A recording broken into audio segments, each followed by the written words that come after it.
Imagine stepping into a ring, hearing the deafening roar of the crowd, knowing that across from you stands not just a fighter, but a predator, a man who could knock you unconscious before you even realized what hit you. The youngest heavyweight champion in history, the baddest man on the planet. But here's the real question. Was Prime Mike Tyson really as invincible as we remember? Or was there something more behind the myth? Stick around, because by the end of this video, you might never look at Iron Mike the same way again.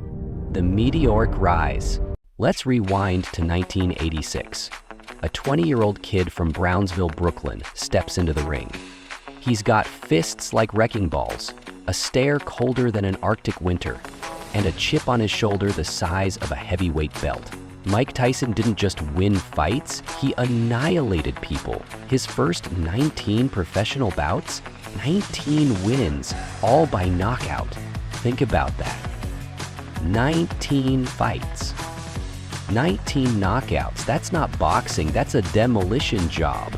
Imagine you're a boxer back then. You're training hard, thinking you've got a shot, and then someone tells you, oh, by the way, your next fight is against Mike Tyson. What do you even do?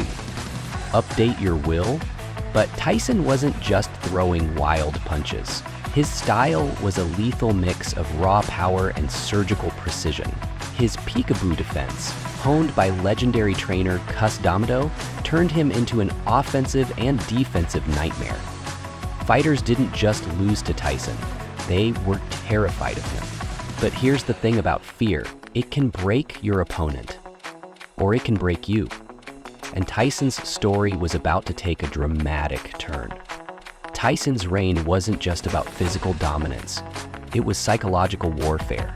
Watch his early fights and you'll see grown men shrink under his gaze during the stare down. He'd win most fights before the first punch was thrown. Was Tyson unhinged? Maybe, but that was the point. He weaponized unpredictability.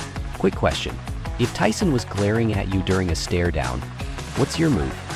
Smile back? Blink nervously? Or just faint on the spot? Honestly, fainting might be the best option. But there was one opponent Tyson couldn't intimidate: himself. So what happens when the most feared man in the world starts to doubt his own invincibility? The turning point.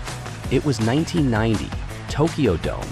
Tyson faced a relatively unknown underdog named Buster Douglas.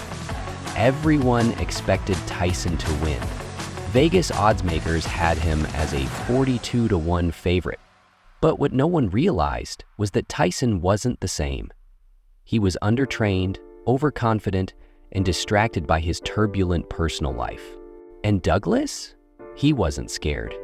For the first time, Tyson's aura of invincibility cracked. Douglas knocked him out in the 10th round, and the world gasped. That night wasn't just the fall of Mike Tyson, it was the fell of the myth of Mike Tyson. But was that really the end?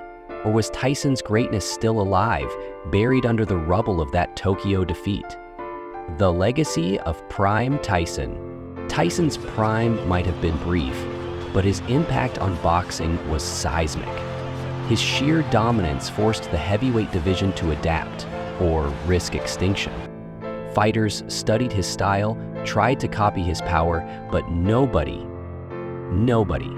could replicate the sheer ferocity of Prime Tyson. Even in defeat, Tyson remained larger than life. His name alone drew crowds, and his influence extended far beyond boxing. By the way, have you ever seen those highlight reels of Tyson knocking out sparring partners? It's like watching someone demolish a piñata, but the piñata fights back for 2 seconds before realizing it made a mistake. So how good was Prime Mike Tyson? In his peak, he was a force of nature, a perfect storm of skill, speed, and savagery. Sure, his reign wasn't the longest, but it didn't need to be. Tyson didn't just fight, he changed the way we saw boxing, the way we saw fear, and the way we saw greatness. But here's a thought to leave you with. Was Tyson's biggest fight ever in the ring? Or was it against the chaos within himself? Let me know in the comments. Was prime Tyson unbeatable? Or do legends like Ali and Lewis have the upper hand? Hit that like button, subscribe, and I'll catch you in the next one.